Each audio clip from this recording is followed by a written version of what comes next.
I've always maintained when the underdogs are barking big time like they did this week in the NFL, only two things are happening, and they're both bad. You are losing a fortune, and bookmakers are making a boatload of bucks, because natural human instinct and our natural inclination is to gravitate towards the favorites, and that's a problem when the underdogs are barking like they did this week, because, guys, the puppies are already, 11-2 against the spread this week. And then you had all the big public teams yesterday. The Patriots, the Eagles, the 49ers, the Falcons, the Texans. They all go down in flames.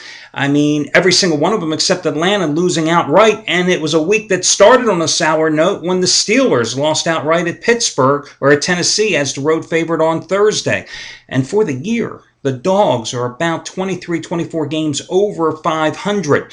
Now, there are a lot of guys out there, the minute you have an underdog week like this, who will immediately be the first one to say, oh, I don't do anything but bet the dogs, and if I can't get a juicy dog, I just don't bet it. Total effing BS. Trust me. Because by the end of the year, we'll be talking about how the underdogs and the favorites are pretty damn close to 50-50 for the season, because the breaks inevitably always even out over the long haul. The numbers always even out over the long haul. And the guys that are sitting there crowing right this week about, oh, I bet the dogs and that's the way I make money, ultimately they'll be breaking even as well. Because if you go into this with tunnel vision saying, I'm only going to bet the dogs, or I'm only going to bet the favorites at home if they're 3 points or less, you're not going to make money over the long haul. That's just the reality of the way it's always been. But again, it reminds me of guys that I used to work with. One particular handicapper who all he would do was bet baseball dogs. He'd come out with 2-3 baseball dogs every single day. He'd go 1-2, and he'd crow about the fact that the one dog won.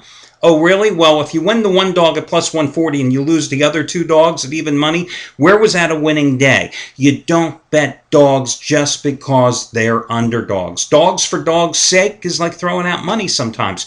You will absolutely have some weeks, however, like this one, where you get totally annihilated. It happens. I mean, look at what happened here at the site. Shawn Michaels, who had been on that phenomenal roll with 100 dime releases in the NFL, 22 out of 29. Well, yesterday he had his first ever 200 dime play in the NFL. Big time loser, as the Houston Texans got destroyed by the Packers last night. By the way, can you spell fraud in Houston? You ought to be able to spell that in Atlanta too, because the Falcons the past 3 weeks, anybody thinks this team is a Super Bowl contender, you are totally off your rocker. Let's say fraud for the Atlanta Falcons as well. Listen, I can understand the New England Patriots losing yesterday. Sometimes those things happen. Philadelphia, Andy Reid, you were given an edict before the start of the season. You had to do better than 8-8. Well, after 3-3, choking with your defense in the second half, in the fourth quarter specifically, against a Detroit team that had been pathetic this season.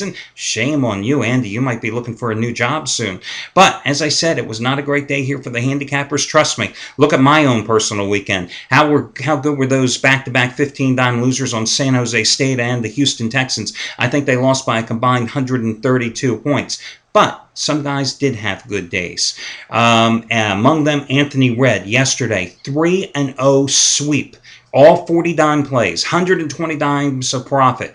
Packers, Lions, and the Raiders. Two of those three underdogs winning outright. And as you've probably seen here at the site, today, Anthony going for it, as he says, the closest thing to a sure thing he's ever seen. First ever 150 dime NFL play of his career on the Chargers-Broncos side. You may recall it was just 2 Saturdays ago.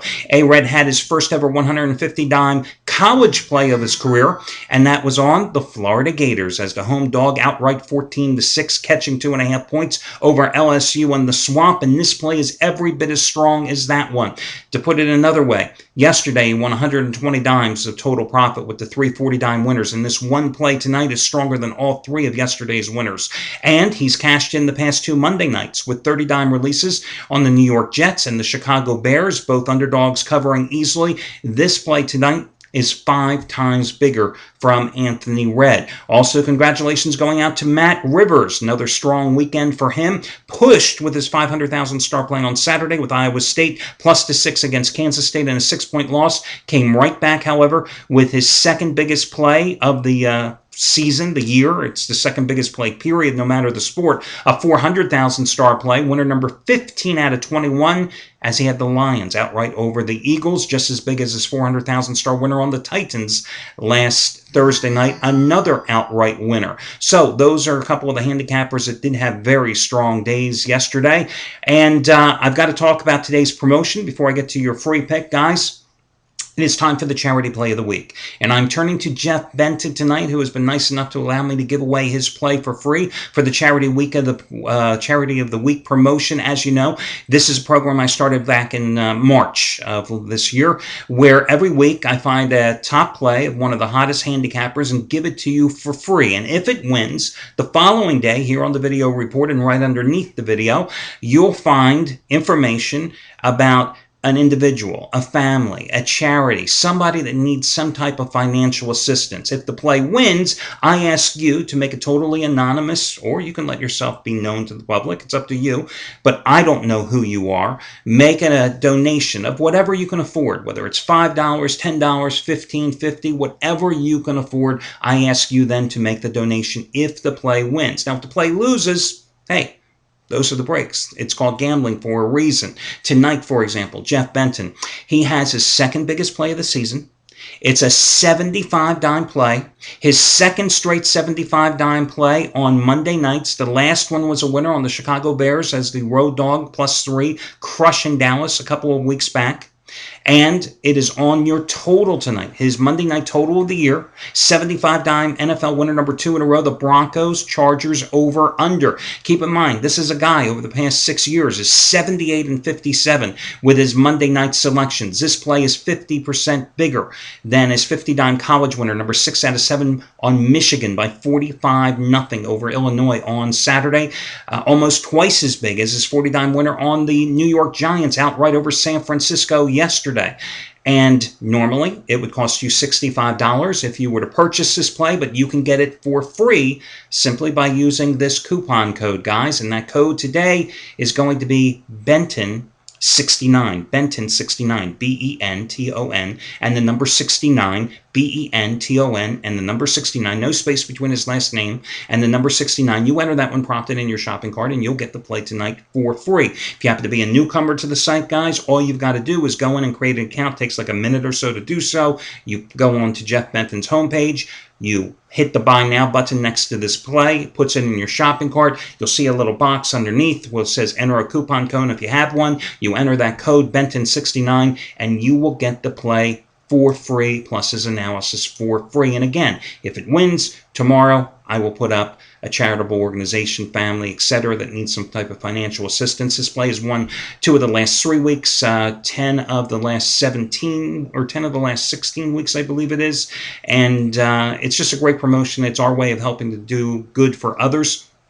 So far this year, since I started this program, I've given out almost $900,000 worth of plays. Now, have the charitable donations been $900,000? Of course not, because you got to realize, the average offshore bettor is making a wager of like $14 to $16. That is the average offshore bet of those of you out there that aren't in Vegas. So obviously, just because I'm giving you a play that's $69, you're not betting it for the same amount, you know what I mean? And you're getting it for free. That's why I say it doesn't matter, though, whether it's $5, $15, $50, whatever you can afford to give comfortably, do so. Great way to create positive karma, and it's just the right thing to do, because I believe there's a greater good that we can do with this gambling thing. So anyway, that's the details of the Charity Play of the Week. Let's talk about tonight's game.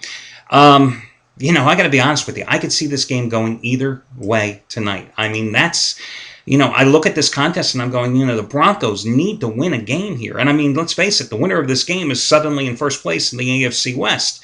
Norv Turner, I can't tell you the last time I won a game involving Norv Turner. Every time I go against him, he screws me. Every time I back him, he screws me. It's just the Chargers are one of those teams I've never been able to get a handle on. And there have been some memorable matchups between Phillip Rivers and Peyton Manning during his Colts days.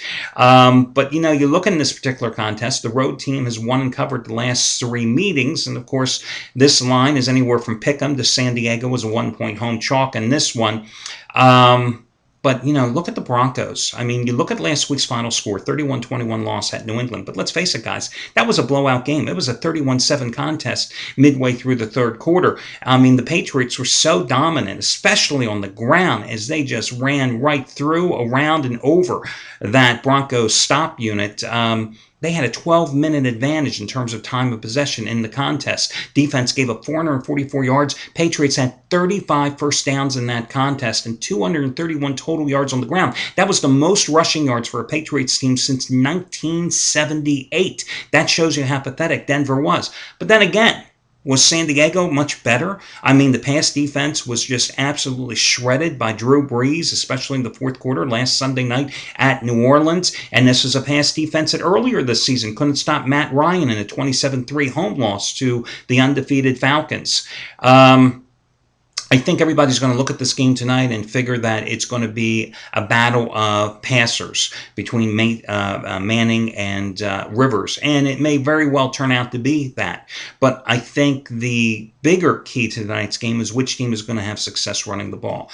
Chargers have to be looking there at those numbers I just told you about how the Patriots destroyed them on the ground last week, them being the Broncos. And I've got to think Ryan Matthews is going to have his number called quite often tonight. On the other hand, will Willis-McGahee be able to give the Broncos some ground support and make Manning all the more effective? As for the Chargers pass rush, I'm not impressed. It hasn't been good for a couple of years. Their linebacker play subpar as well. So the holes are going to be there for Manning, who has really been very accurate and coming out much more aggressive the last 2 weeks.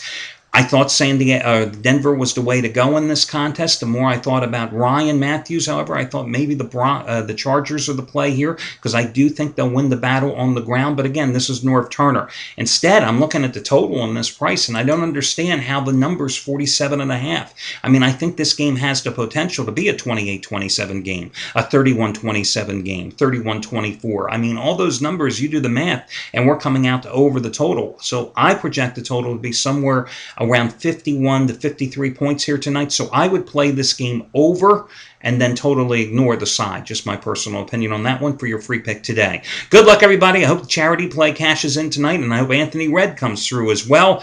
And I will catch you again on Tuesday.